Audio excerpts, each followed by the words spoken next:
But speaking of nightclub dance tracks, Yes. I wonder if you would indulge me in a bit of fanciful exploration. Well, that depends on what we're exploring fancifully. A current singer-songwriter who I happen to know very well. Interesting. Don Ho? Jai Ho. Oh, Jai Ho. Yeah. Fabulous work. Do you know Jai Ho? Who doesn't know Jai Ho? Yeah. No. So I am not a huge fan of folk lyrics or folk musique, except that's not true. That's exciting. So Let me now, get into character. Sure. I do wish to give a dramatic reading of a song by we'll talk about that later. Okay. Fine by me. So I'm indulging you. Me. The song is called Soldier. Weirdness follows me wherever I go. Weirdness seems to know me even better than I seem to know myself. I'm someone else. Looking to the clock beside my bed. Am I really keeping time? Or is it only keeping me instead? Go back to bed. Whoa. You've got time to grow. Oh, soldier, take your time. No one said the words all have to rhyme. And if they do, it's fine. And even if they don't, no one needs to know. Whoa, soldier. You gotta let things go. An hour hand moves faster with the scotch, even when you're in it, moving faster every minute if you watch.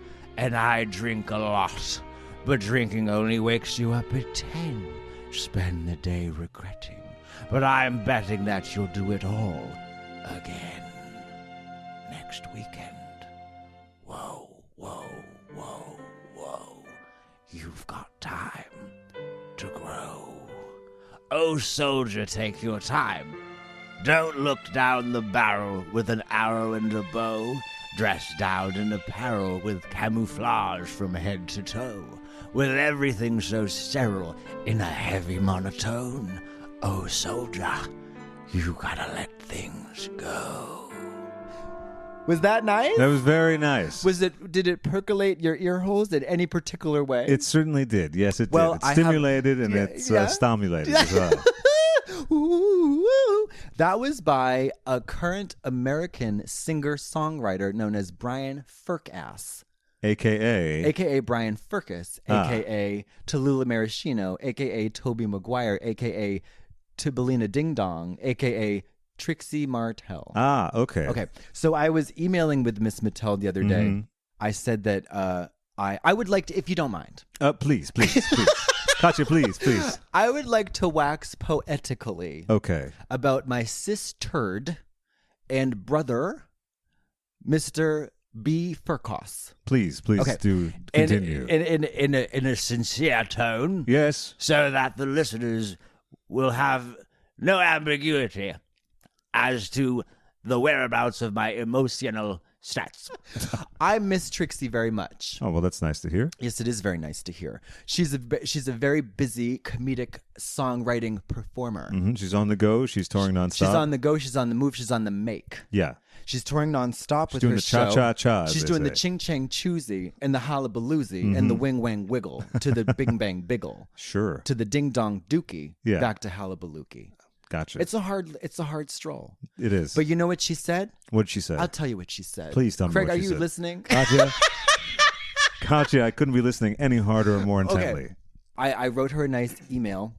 She's been so busy and you know, to be honest, I kind of put her through the ringer. Yeah? You know, because that happens. Sure. Well, you know, you have an incident like that. You have an incident and I got to tell you about, there's a few words I'd like to tell you about. Sure, please. I'd love to learn about words.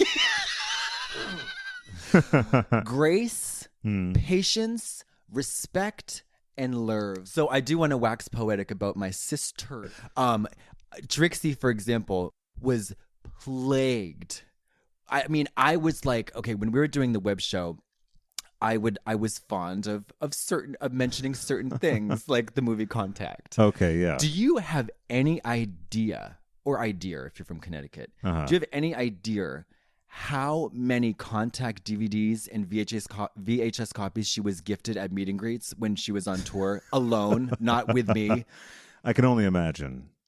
Like, so many. And then she would post the funniest pictures of her like scowling with the thing. Yeah. Because people love to take the piss, right? Oh, of course. And they knew that she was like so fed up with it. Yeah. Well, anyway, so I want to talk to you about the grace of friendships. And so in Hollyweird, a lot of times friendships are hard to gauge. Okay. Like How so? Well, because you don't know if people are trying to get something from you, or whatever. Like you can, which, by the way, I could say is true of all over the country. Well, there you go. The nature of friendship. What is a friendship?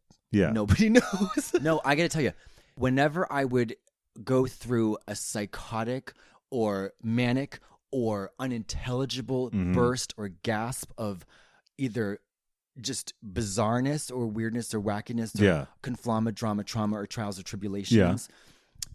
She stood by me. Yeah. I remember this. Did she sometimes sit by you? I mean, how was the arrangement on the show? Okay. She sometimes sat on me and as long as they were nearby. She pushed a turd through her pantyhose. But people don't That's know. love. People don't know that on the show, that's UNHHHH. Yeah. Because we blurred the boundaries between what was behind the scenes and on the scenes and on the thing. Because it was like a deconstructivist, webisodical, conceptual romp through the annals of the human psychological imagination. Of course, exactly. That's how we always talk. about it. That's how Michiko Kakutani of the New York Times had talked about it. People don't know that she was always very diligent.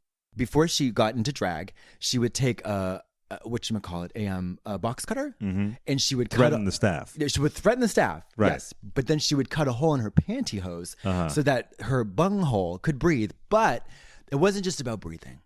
It was about the ability to spontaneously push a turd out into my mouth. Well, so you need to have that. It's like a little. You need to have that little extra bit, that push over the cliff that's going to really make things because sing. A friend doesn't just let you drive drunk. Yeah. They push you off a cliff. Yeah. So I went through something really tough, but and I keep hearing, it happens to a lot of people. It happens to a lot of guys. You know, the thing that I'm lucky about is that I came out of it unscathed for the most part. Yeah. You know, and did a minimal amount of damage as far as those things go. Sure. As far as those things go. It's all a lot of unintelligible hooey. But what Brian Firk did was this is what he said. He said, I will be here for you after all this is over. Like that. Yeah. And this is like the grace, patience, and love that a real friend, a person who is invested in a friendship, in a relationship, whether that's working or not working. And he was like, listen, like we don't have to work together if it's too much. We don't have to do anything if it's too much. Sure. But I remember he said in an interview once, are you kidding me? If Katya quits drag tomorrow, I'll go visit her at a hotel or whatever she's working at. Like, you know what I mean? Like, sure. Because the friendship wasn't predicated on whether or not you would be he would be gaining from it. The thing about him is that he's remarkably transparent. He's remarkably transparent, almost to a fault.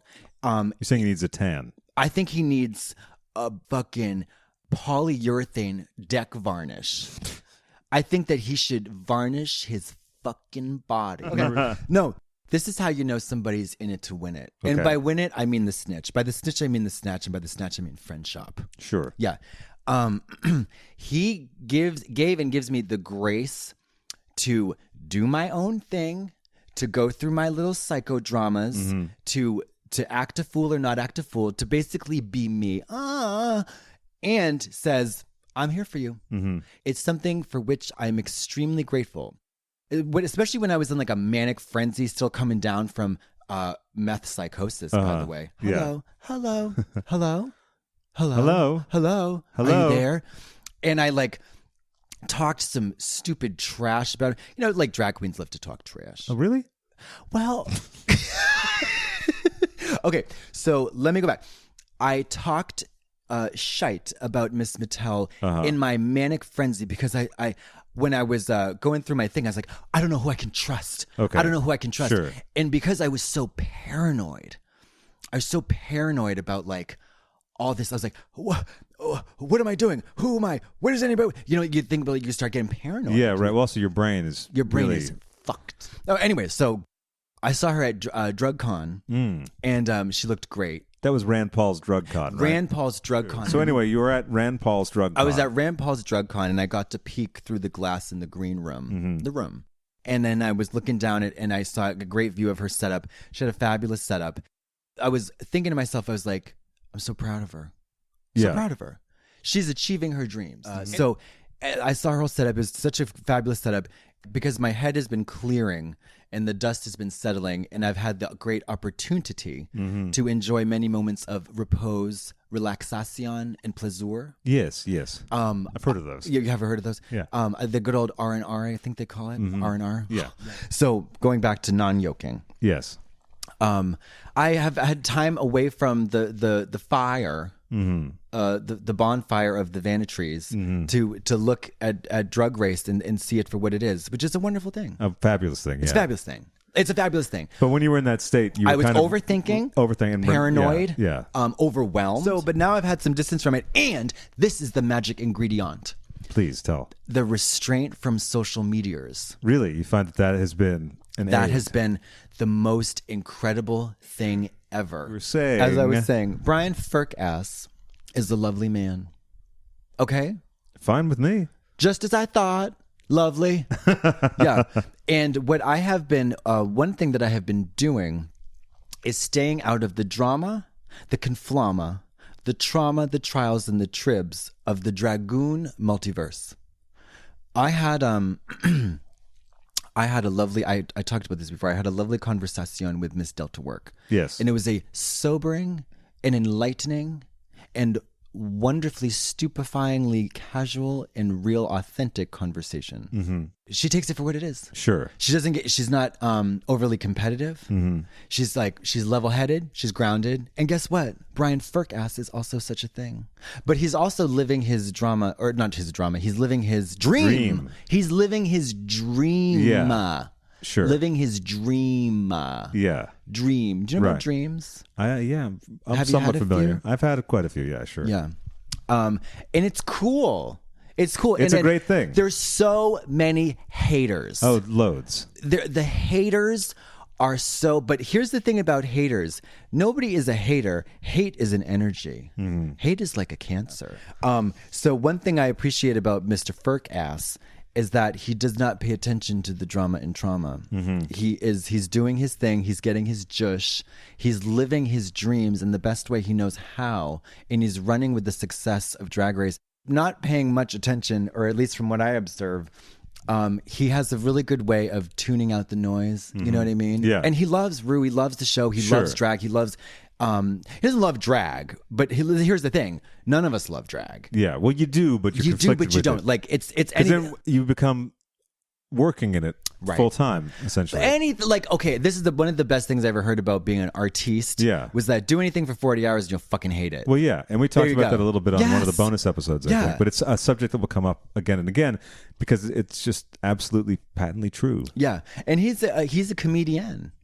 He's a comedian, and he's a businessman, a very smart businessman. Well, And- that's good. Well, yeah, he's a very smart and a level-headed businessman. He knows his brand, and it's very recognizable. That's one of the things that I do appreciate about, especially when I think about like Lady Bernie.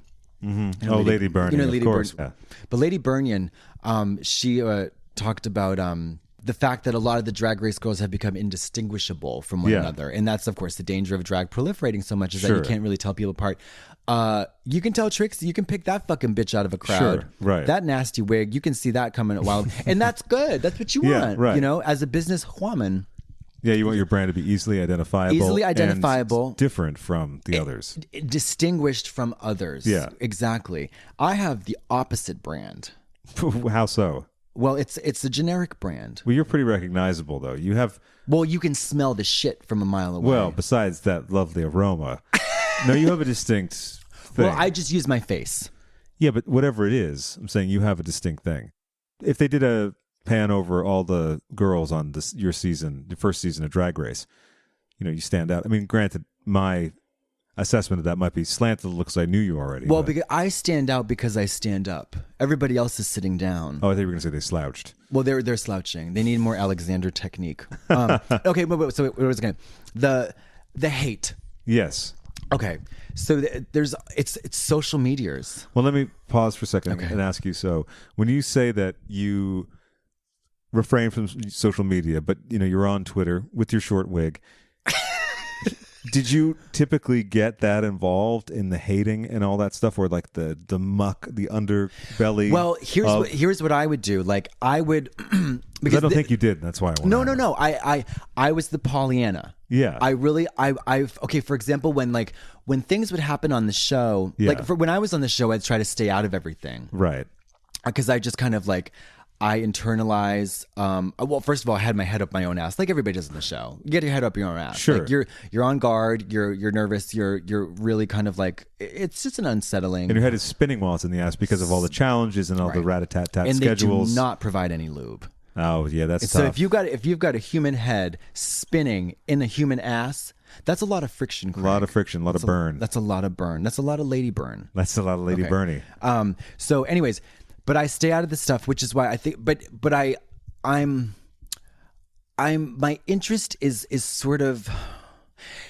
It's funny because there's this the whole court of public opinion of whether people are nice in real life or are they really talented at what they do. And and it's funny because I got really wrapped up in recently I was I would become a snob at times, and I would either to myself or to the Drag Race girl, I would trash another girl, be like, she's fucking stupid. She doesn't know what she's doing. Her songs or her outfits or whatever are trash. Just as I thought, trash. And are you gay? Are you? I just like to know if a man is trash. Are you trash? But that is not me. Right. It never has been. Yeah. You can pick up bad habits for a little while sometimes. But you know what a bad habit is? A bad habit. That's right. And you can shake it. And then you put it down. That's right. Yeah. I'm focusing on myself. Mm-hmm. That sounds so white. Well, no. It is. No. But I always bristled at this thing of I'm just taking some time to work on myself. Well, because you also have that blue collar worker mentality where you don't to acknowledge. That's what Trixie has too, which I really like. Yeah. We worked well together because we didn't buy into the bullshit of being stars. But I actually rejected the bullshit more than she did.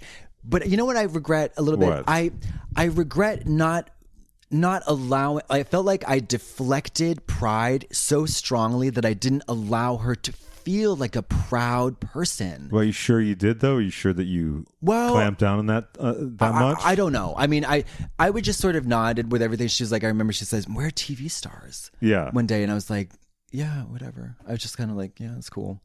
But I was just I didn't care about it. Which, by the way, it is a cool thing. Of course. It's an accomplishment. It's an accomplishment. You're TV stars because we did it. We did it. Exactly. We did it.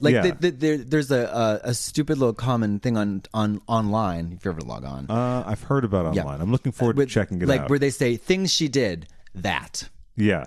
Ooh, she did that. Mm-hmm. And we did that. Yeah, you did. And then but I fell into this trap of being overly critical of the product, and I was I flipped out, and I got way too fucking serious about it. Yeah, way too serious, which is so funny because the whole premise of our duo is not taking things too seriously. Right. Yeah. This happens to lots of people, like musicians. I hate it though, Craig.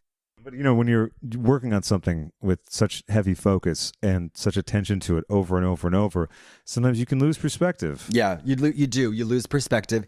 I realize now is that I'm changing. That I want to read another dramatic reading. I suppose I shall indulge you. Please indulge me. I suppose.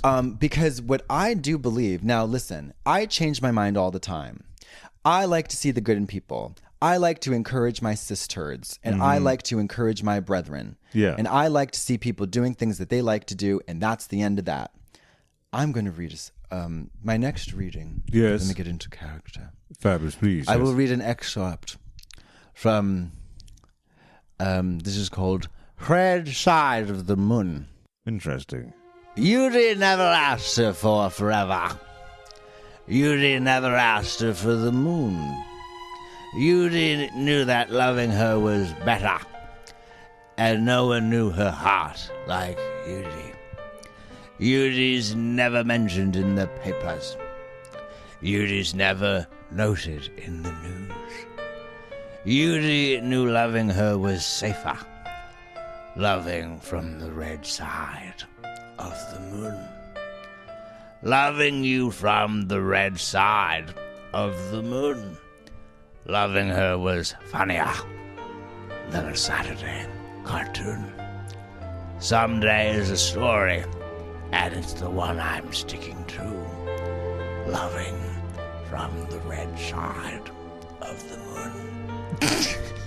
Very nice, very moving, and Well, that very was, dignified reading. Thank you Thank you very much. Well, of so course, I yes. said with the pronunciation, I went with the old Church Slavonic Judy, but I believe the intended pronunciation was She's Judy. fabulous. Wait, can I get back to my story? I don't know. Jury's out on that. Wait. Well, we were talking about urine stuff. Yeah, now I want to get back to the Trixie? good old. Yeah, I want to get back to Trixie. Speaking of urine, let's talk about Trixie. Okay, sure. We're gonna. I want to get her on the damn podcast. I think we will. It's just a matter of scheduling, She's on. right? She's on fucking. She's the busiest woman in show business Yeah. right now. She fucking won All Stars 3. You know, I got really serious and I like posted something on Twitter about like if my opinion fucking matters. Like who the fuck am I, Craig? Craig. Well, who's Hello? anyone though? Who is anybody? But at the same time, again, to remind was yourself, irresponsible. Yes, but not excusing it totally, but whatever it is that you're about to tell us that you posted, you were in the throes of decompressing. And guess what Trixie had suggested? What? Maybe you should take a lot more time to decompress and get yourself together before you go Interesting. on social media. Reasonable Yeah. stuff that a friend who loves you would suggest. Right. And she, guess what she always did? Loved me, Yeah. supported me, didn't stand for any shit talk. Not that anybody really talking shit about me, but a lot of people don't take me seriously, and that's understandable. She was always so congratulatory and engaged Yeah. in my career Sure. and in everything, and not just on social media. Right. Not just like lip service, like a real fucking friend. And I really cherish that. And so. Ginger, she sold these pins at DragCon that said Katya is my BFF. Mm-hmm. It's so funny. I do like, You're liked. I like, and I You're very like, liked. and I like to like the girls. Yeah. Sue me. Nina Bonina Brown is funny. Sue me. Is it a crime, Craig, if I say that I love Violet Chachi and I love Trixie Mordell and I love Sharon Noodles and I love Jinx Monsoon and I love Bendela Crom? Actually, I hate her. Just kidding.